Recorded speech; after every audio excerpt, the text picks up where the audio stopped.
साथियों, आज का हमारा बहुत ही मज़ेदार टॉपिक होने वाला है। और आपने यदि पाठ 6 को नहीं पढ़ा है, हिंदी हिंदी की बात कर रहा हूँ मैं, कक्षा 9वीं एनसीईआरटी की जो नई बुक आई है, उसका पाठ है आपका हिंदी का। पाठ कौन सा है? तो पहले आप पाठ को अवश्य पढ़िएगा और पाठ को समझिएगा। पाठ का नाम है प्रेमचंद के फटे जूते।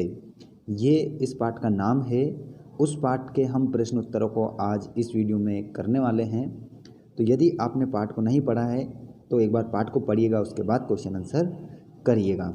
और इससे पहले भी हम बहुत सारे वीडियो डाल चुके हैं हिंदी के, पाठ 1 से लेकर 5 तक के हमने वीडियो बनाकर डाल दिए हैं। तो वे आपको इसी वीडियो के डिस्क्रिप्शन में वो वीडियोस भी मिल जाएंगे सभी। तो आपने यदि उनको नहीं देखा है तो उनको भी देखिएगा। और आज का वीडियो आपको अच्छा लगे तो वीडियो को लाइक करना, अपने सभी साथियों को, अपने दोस्तों को, अपने मित्रों को ज़रूर भेजना, ताकि वो भी अच्छे से नोट्स बना ले और क्वेश्चनों को याद कर ले।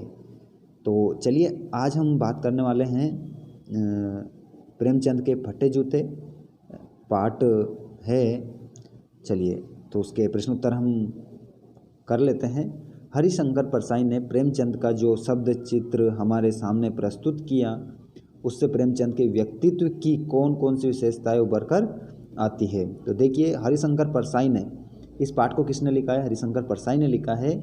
प्रेमचंद का जो शब्द चित्र प्रस्तुत किया है, उससे उनके व्यक्तित्व की कई विशेषताएं उभर कर आती है। दुर्लभ काया वाले प्रेमचंद की वेशभूषा सादा थी। वे निर्धन एवं असहाय होते हुए भी स्वाभिमानी थे। वे बनावटी जीवन से परे संघर्षशील स्वभाव के थे। उन्होंने वर्षों से चली आ रही दमन, शोषण, पाखंड, भेदभाव आदि की सामाजिक बुराइयों को समूल समाप्त करने हेतु यथार्थवादी साहित्य की रचना की है। वे महान साहित्यकार थे। कौन? प्रेमचंद जो थे वे महान साहित्यकार थे। उन्होंने कई साहित्य को लिखा है, कई रचनाओं को उन्होंने लिखा है। अब बात करेंगे हम, सही कथन का चयन कीजिए। बाएं पांव का जूता ठीक है, मगर दाहिने जूते में बड़ा छेद हो गया है, इसमें से अंगुली बाहर निकल आई है। तो लोग तो इत्र चुपड़ कर फोटो खिंचवाते हैं जिससे फोटो में खुशबू आ जाए। तुम्हारी ये व्यंग मुस्कान मेरे हौसले बढ़ाती है। जिसे तुम घृणित समझते हो उसकी तरफ अंगूठे से इशारा करते हो। सही कथन है आपका। लोग तो इत्र चुपड़ कर फोटो खिंचवाते हैं जिससे फोटो में खुशबू आ जाए। चलिए, बात करेंगे हम प्रश्न नंबर 3। प्रश्न नंबर 3 है, नीचे दी गई पंक्तियों में निहित व्यंग्य को स्पष्ट कीजिए। तो जूता हमेशा टोपी के कीमती रहा है। अब तो जूते की कीमत और बढ़ गई है और एक जूते पर 2500 टोपियाँ न्योछावर होती है। मतलब एक जूते से हम 25 टोपियाँ खरीद सकते हैं, इतनी कीमत जूतों की बढ़ गई है। तो इसका आशय आपको स्पष्ट करना है। तो यहाँ पर जूता बल का प्रतीक है। यहाँ पर जूता बल का प्रतीक है। बल, तन, पद, धन आदि किसी का भी हो सकता है। टोपी इज्जत, प्रतिष्ठा की प्रतीक है। और लेखक व्यंग करते हुए कहते हैं कि बलवान के सामने इज्जतदार सदैव नतमस्तक होते आए हैं। आज के समय में बल का इतना महत्व बढ़ गया है कि उसके सामने एक ही 2500 इज्जतदार सिर झुकाते हैं। यह आपका था। अगला देखिए, तुम पर्दे का महत्व नहीं जानते, हम पर्दे पर कुर्बान हो रहे हैं।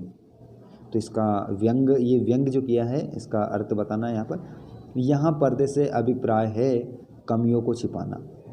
प्रेमचंद का जीवन दिखावे से दूर था। वे दोष छिपाकर अच्छाइयों का ढिंढोरा नहीं पीटते थे, किंतु आज के रचनाकार अपने दोषों को छिपाकर अच्छाइयों का प्रदर्शन करते हैं।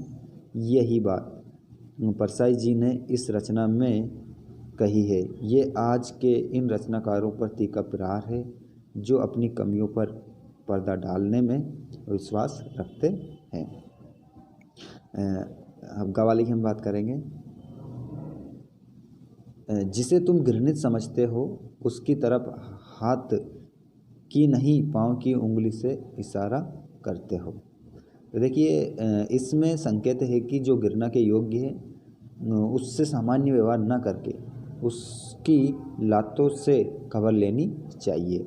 घृणित व्यक्ति के साथ कभी भी शिष्ट व्यवहार नहीं करना चाहिए। ये जूते के यार होते हैं। प्रेमचंद के फटे जूते से निकलने वाली उंगली का यही आशय है। माफ़ कीजिएगा। चलिए क्वेश्चन नंबर 4 देखेंगे। पाठ में एक जगह पर लेखक सोचता है कि फ़ोटो खिंचाने की अगर ये पोशाक है तो पहनने की कैसी होगी, लेकिन अगले ही पल वो विचार बदलता है कि नहीं, इस आदमी की अलग अलग पोशाकें नहीं होगी। आपके अनुसार इस संदर्भ में प्रेमचंद के बारे में लेखक ने विचार बदलने की क्या वजह हो सकती हो? तो देखिए इसका अर्थ जानेंगे। मेरे विचार से प्रेमचंद के बारे में लेखक के विचार बदलने की एक वजह तो ये हो सकती है कि प्रेमचंद यथार्थ में विश्वास रखते हैं, जैसा अंदर है वैसा ही बाहर दिखाना चाहते हैं। दूसरे, प्रेमचंद की आर्थिक स्थिति भी अच्छी नहीं थी। तीसरे, वे स्वभाव के सीधे व सरल थे।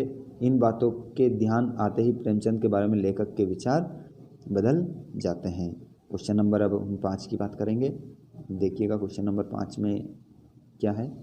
आपने ये व्यंग पढ़ा, इसे पढ़कर आपको लेखक की कौन सी बातें आकर्षित करती है, मतलब कौन सी बातों ने लेखक की कौन सी बातों ने आपको आकर्षित किया है, वो बातों को आपको लिखना है।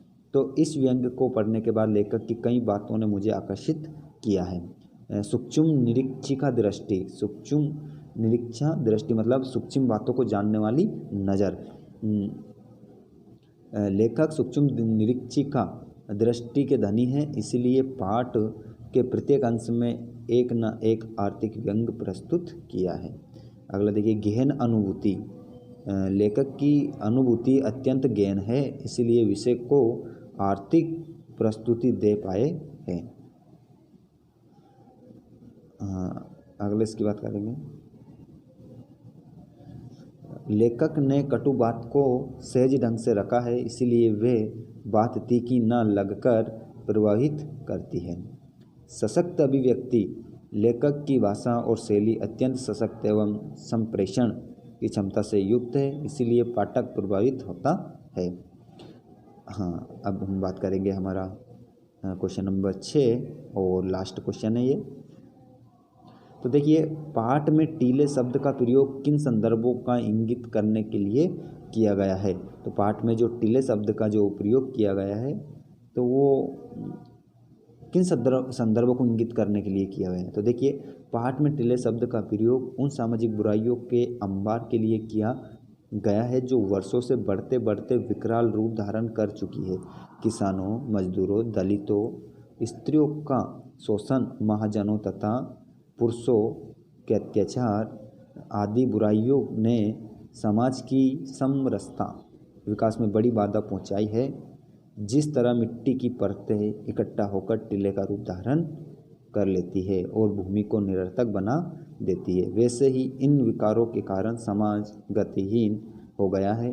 इन बुराइयों पर प्रेमचंद ने अपने साहित्य में तीखे प्रहार किए हैं, इनको उखाड़ फेंकने की चेष्टा की है। यहाँ पर इसी और इंगित किया गया है। तो दोस्तों, ये आपका पाठ 6 था, प्रेमचंद के फटे जूते, जिसे लिखा है हरिशंकर परसाई ने। इस पाठ के प्रश्न उत्तरों को हमने कंप्लीट कर लिया है। यदि आपने हमारे पार्ट 1, 2, 3, 4, 5 के वीडियो नहीं पढ़े हैं तो इसी वीडियो के डिस्क्रिप्शन में या चैनल के प्लेलिस्ट में जाकर आप पढ़ सकते हैं। आज का वीडियो आपको कैसा लगा कमेंट करके ज़रूर बताना। वीडियो अच्छा लगा तो वीडियो को लाइक कर दे, अपने सभी दोस्तों को शेयर कर दे। साथ ही चैनल पर आप नए आए हो तो चैनल को सब्सक्राइब कर लो और घंटी के बटन को दबा लो, ताकि आपको इसी प्रकार की अपडेट सबसे पहले मिलती रहे। मिलेंगे हम अगले टॉपिक के साथ। तब तक के लिए नमस्कार। जय हिंद, जय भारत।